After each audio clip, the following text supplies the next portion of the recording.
you must know, this is one of the hand-hewn stone markers of the Mason-Dixon line.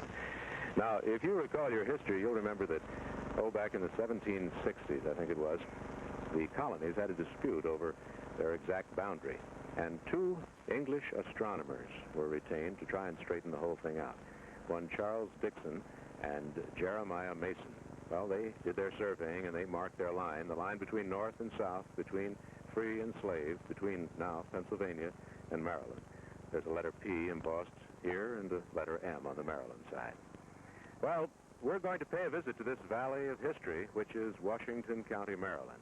See some very interesting and some very beautiful spots. And suppose we hop right in the car with Buddy Hyde here, take a trip that I think you won't forget in a long, long time. Okay, Buddy? Right.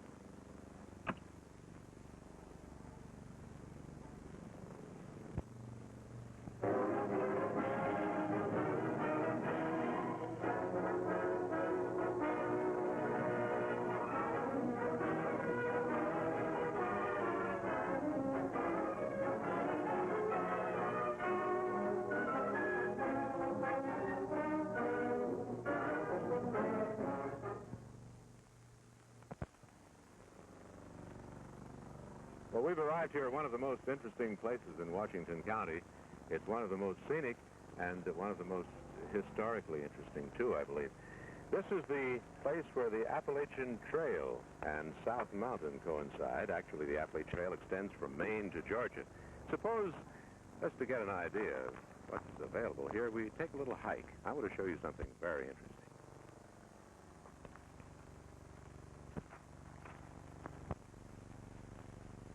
Heard of the Washington Monument? Well, this is the Washington Monument, and the first monument ever erected in memory of George Washington.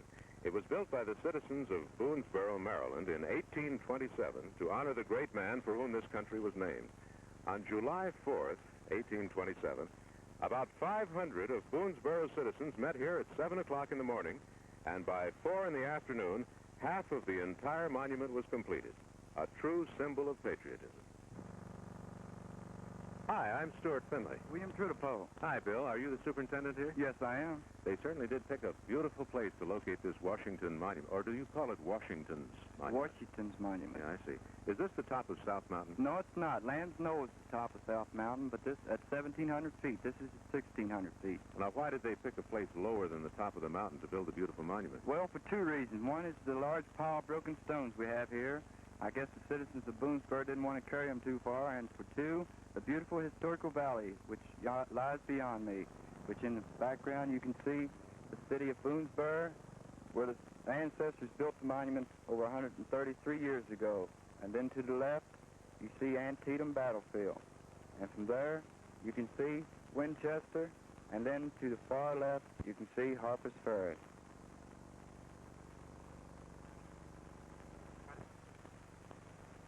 Bill, this certainly is one of the most interesting structures I've ever seen. Is this really the first monument in honor of General Washington? Yes, it is. It's the first one ever completed, although it's had its trouble. Had its troubles? What do you mean? Well, in the late 1800s, it was dynamited. Dynamited? Who did it? Nobody knows. Why? Nobody knows. Well, it's got rebuilt, huh? Yes, the Oddfellows rebuilt it in 1887. Although it's not aesthetics then, they added a canopy. And then in 1934, the CCC boys rebuilt it to its authentic structure. What do you think is the most interesting part about this Washington's Monument? What I think is the most interesting is the stone spiral stairway that leads and winds to the top. Oh, yes. Well, Bill, I certainly want to thank you very much. This surely is one of the most interesting and unusual monuments in America, and I bet most people don't even know about Washington's Monument. That is so. Well, thank you very much. And thank you, sir. Okay, bye.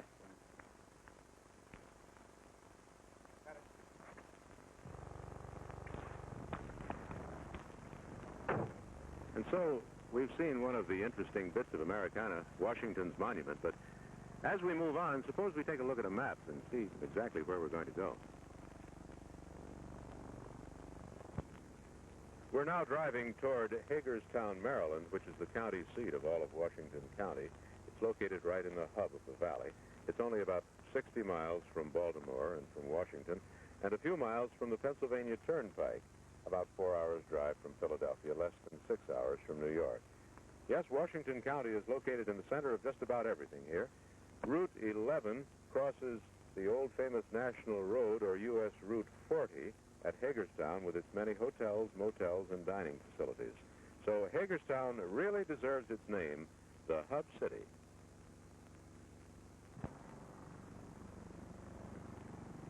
This beautiful lake is just a small part of the Hagerstown City Park, which has some 50-odd acres containing many picnic and recreation facilities, a natural amphitheater, lots of games such as swans and ducks. And just across the lake here, you can get a glimpse of the Washington County Museum of Fine Arts. Here can be seen a comprehensive collection of American and European painting and sculpture. The museum is open to the public free at all times. Just across from the lake is the spot where Hagerstown was born. This is the Hager House.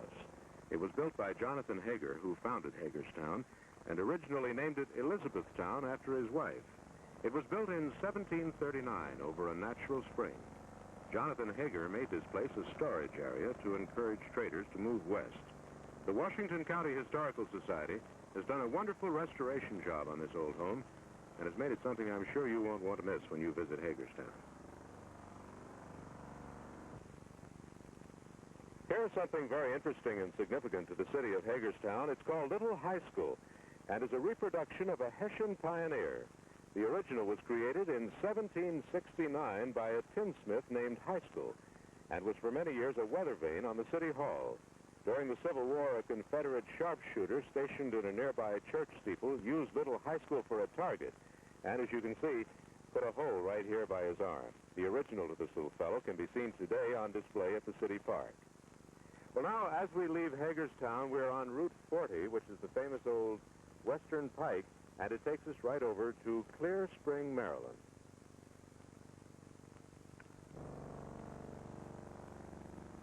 This is another one of the charming communities to be seen in Washington County, Clear Spring, Maryland. Just ahead, you'll see a sign stating that you can turn here to go to Fort Frederick. This is now a state park and is near the famous 4 locks used to raise the canal boats over the mountain, and is also near Green Spring Furnace that made some of the cannons for the Revolutionary War. So we'll turn here and visit this historic old Fort Frederick. This is an early picture of Fort Frederick when it was one of a chain of colonial forts stretching along the whole eastern side of the Alleghenies. I want you to notice the unusual design of each corner, typical of French and Indian forts. These buildings were the barracks and officers' quarters.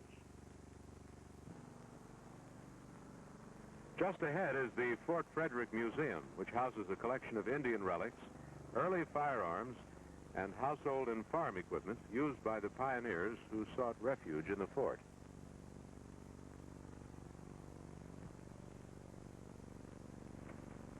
And now we come to Fort Frederick itself, and as you can see, it is really a huge structure. Its stone walls are 4 feet thick, 20 feet high, and here at the entrance, great wooden doors used to swing in this entranceway. One can almost feel the tradition that surrounds this 240-square-foot massive structure.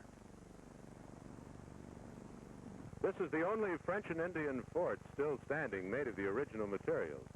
These are the ramps, and the soldiers used to fire out over the top of the fort at the attacking enemy. Right now, I'm standing on the foundation of the old barracks. There was a garrison of some 300 men who were stationed here, and actually during the Indian uprisings, as many as 800 of the settlers often crowded in here to take refuge.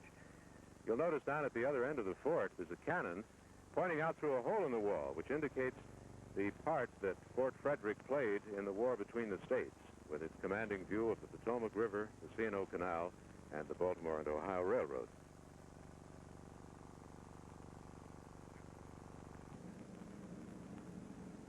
From this grim reminder of the many interesting stories of the past, we leave Fort Frederick, which is surrounded by huge picnic grounds amid the tall, stately green trees of this area.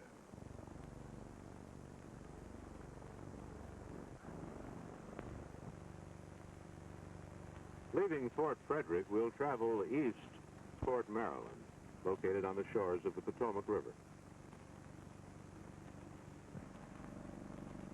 As we approach Williamsport, we see the Potomac River, which serves as a natural boundary of Washington County. It was here that General Abner Doubleday defended the town from advancing Confederate troops in 1861. This was the same Abner Doubleday who later invented our national sport, baseball. And it was here that General Lee crossed with his army on his retreat from Gettysburg. Originally, George Washington considered Williamsport as a possible site for our nation's capital. There in the distance, you see what appears to be a stone bridge. Well, actually, it is an aqueduct, or a waterway bridge, that actually carried the C&O Canal, the water, the boats, and everything, right over Conococheque Creek. This is really an interesting thing to see, so, Buddy, what do you say we drive over that way and get a closer look? All right. And here's what the aqueduct across Conococheque Creek looks like close up. As you can see, it is made of stone, was built in the 1830s by a crew of Irish builders, rough, tough men, plenty capable of handling these half-ton stones. You can see the towpath where the mules walked, and, of course, the empty canal bed. The right-hand wall of the canal of this Conococheque aqueduct has broken away. However, the National Park Service soon hopes to reconstruct this and other aqueducts and possibly re-water this section of the C&O Canal. There are also many locks along the canal. Here's one of them. This one is known as lock number 44 in the canal chain and is constructed of native stone. It is about 100 feet in length. And this is one of the old original lock houses of the C&O Canal. The lock tender used to live right here, and of course it was located right near the lock itself. The barges used to go through there. Here's a model of one of the old coal barges that used to ply up and down the C&O Canal, and this is Mr. Hooper Wolf who built it. Incidentally, Hooper, you were one of the mule drivers in the old days, weren't you? Yes, I was. At the age of 14, I went to work on the canal at $10 a month. It was good pay, the food was fair, and we enjoyed it very much. You built this model? Yes, me and a few friends designed that and built it ourselves. Tell me about it. Well, it's the exact replica of the old type. It's the old type was 92 feet long and 14 and a half feet wide and about 8 feet high to the hatches. This was the living quarters for the captain and the wife if they had a wife, or otherwise the two men slept there. Then the other men slept in the bunkhouse, which was a combination bunkhouse and hay house. This was a stable for the mules that were not working. Mules usually worked two at a time. We had 4 mules, 2 worked on the towpath while 2 rested and ate. The men worked 6 hours, just the same as the mules. Then they slept and got ready for the next trick, they call it. And they usually hauled coal from Cumberland to Washington, 185 miles, and they usually hauled about 125 tons. We seldom had a backload, which would have been a paying proposition if we'd always had a backload. There was about 100 boats on the canal when it went under about 1924. In the old days, there were 700. The locks were 100 feet long and took the boat very carefully, and it was only 6 inches to spare. How long did it take to make a trip? We took 90 hours to go down. Usually when we run night and day if we had a full crew. That was the downward trip. Of course, to come back in 60 hours, which was light. What's the canal like today? Well, the canal is pretty well grown up, but the structures are all pretty fair shape. They could easily be restored, even the aqueducts. And the ditch is still there, and it's 185 miles of it, and it could easily be put back in the good shape for restoration for pleasure, we think. Well, thank you very much, Hooper. It certainly has been a pleasure to get to know you. Nice to talk to you, Stu. Good, thank you. And, of course, it's been fun, too, to learn about the C&O Canal, what it was like and what it is like today. Actually, it's part of a very pleasant visit that one gets in this historic valley.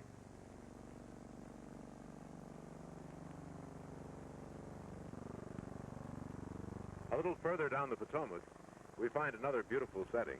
Let's pause here for a moment and look toward Shepherdstown, West Virginia, the oldest town in that state. Located high on the shore, you can see a marble monument erected in honor of James Rumsey, stating that he was the first inventor of a steam-driven boat. It all took place here in this section of the Potomac in the year 1787.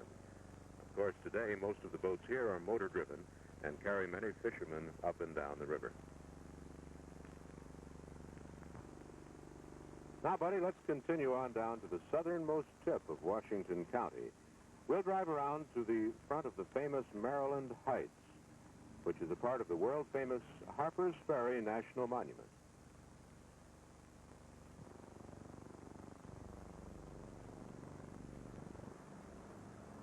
As we round the bend here, we get our first look at Harper's Ferry, West Virginia, from the Maryland side.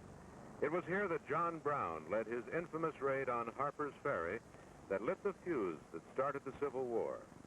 The irony of John Brown's raid was that the first person killed was a free Negro. Today, Harper's Ferry is a mecca for artists and photographers, to say nothing of tourists and history lovers, for it is being restored to the way it was prior to the Civil War. Such places as John Brown's Fort, the historic stone steps leading to Jefferson's Rock, so named because of Jefferson's love of the view from this point, and the old Harper House are but a few of the places to be seen here. This whole area of Maryland Heights, once a point of bombardment, is now a quiet and serene place where the Shenandoah and Potomac rivers meet. 3 states also join here, Maryland, Virginia, and West Virginia, and they can be visited in a matter of minutes. Once again, we find the C&O Canal, but at this point it reminds us of the race between the railroad and the canal. It was here that the canal beat the railroad as the first inland transportation route by a period of 1 full year. It's easy to see why people from all over the world come to this historic and picturesque locale.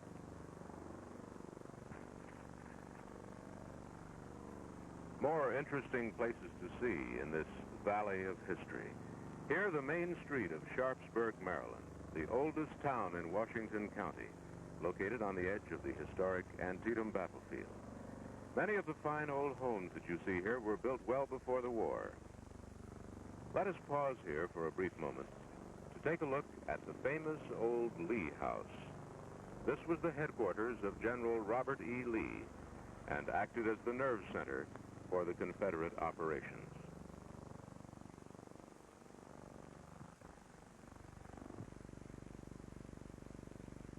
Sharpsburg's original slave block. It was from this very stone that slaves were auctioned off to the public.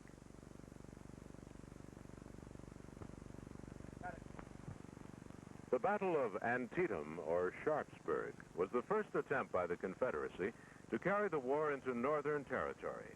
General Lee was in command of about 41,000 Confederates, and General McClellan was in charge of 87,000 Union troops. After the Second Battle of Manassas, or Bull Run, Lee decided to invade Northern Territory before his adversaries could recover from this disastrous defeat. He hoped to capture supplies in Maryland, and also hoped that the people of the state would rally to the Confederate cause to fill his depleted ranks. Lee's attempt to invade the North failed, and thus the Battle of Antietam has earned a permanent place in American history. But now, let's leave Sharpsburg and visit the battlefield, which has been preserved just about as it was a century ago.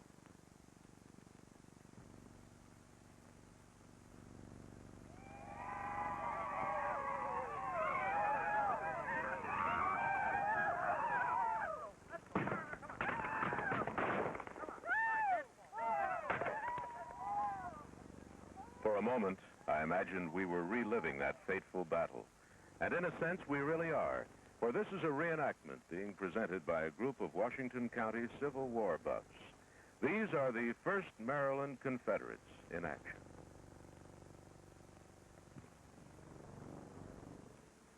Now we're moving through the heart of the Antietam battlefield, often referred to as the Battle of Sharpsburg.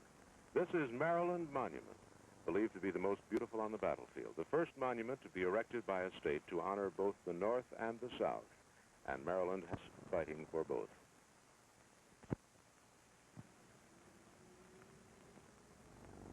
Located at the end of Bloody Lane is this huge tower. After a climb to the top, you are rewarded by a full view of the entire battle area.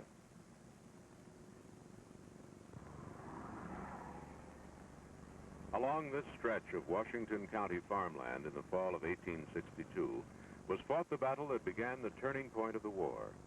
In the background, you can see the Piper Farm, which overlooks the scene of one of the most bloody skirmishes of the war.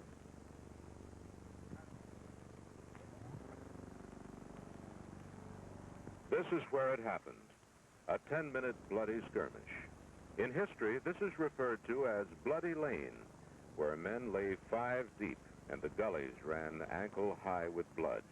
Many men were dragged from this area to be nursed by Clara Barton, who actually started the Red Cross on this battlefield.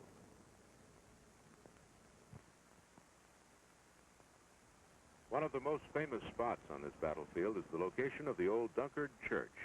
Just 1 mile north of Sharpsburg and on the edge of the West Woods, it found itself right in the center of these bloody battles.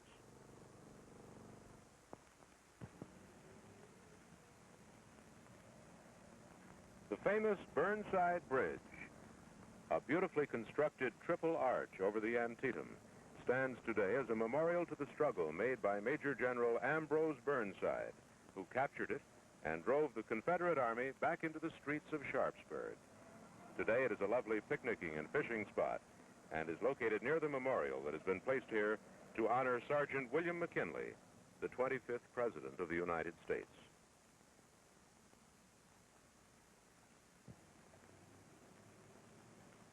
Here in the midst of the 20th century, farms, old houses and barns dating back to the 19th century, and numerous monuments that have been erected to the men and the regiments who fought on these fields of battle.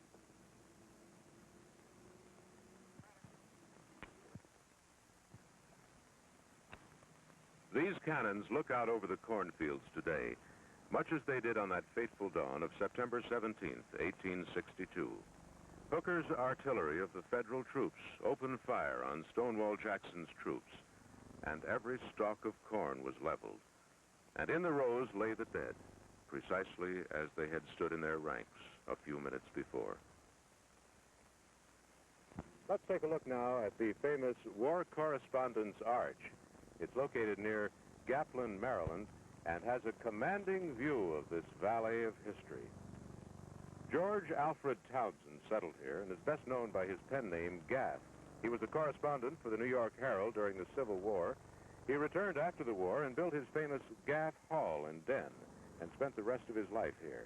Today, this castle-like archway looks out over the gap that surrounds the Battle of South Mountain, a part of the Antietam struggle, and overlooks picnic grounds and the Appalachian Trail. As we near the end of our trip through the battlefield, we arrive at the gates of the Antietam National Cemetery.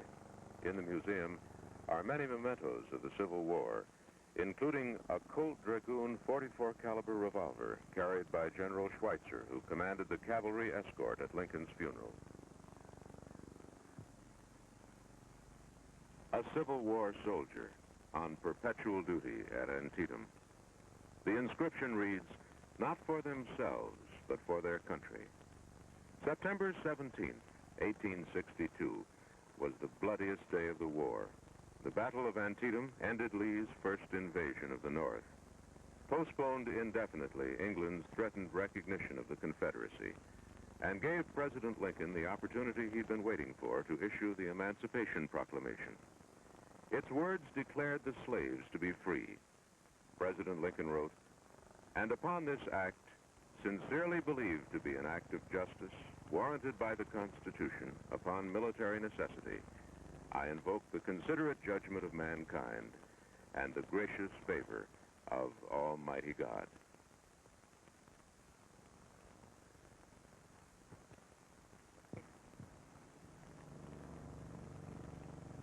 Well, I hope you've enjoyed this trip through the Valley of History, Washington County, Maryland. Certainly has been fun for me, and I suggest to you that you put the Valley of History on your travel agenda real soon. Spend a few days here. Until next time, then, this is Stuart Finley saying so long.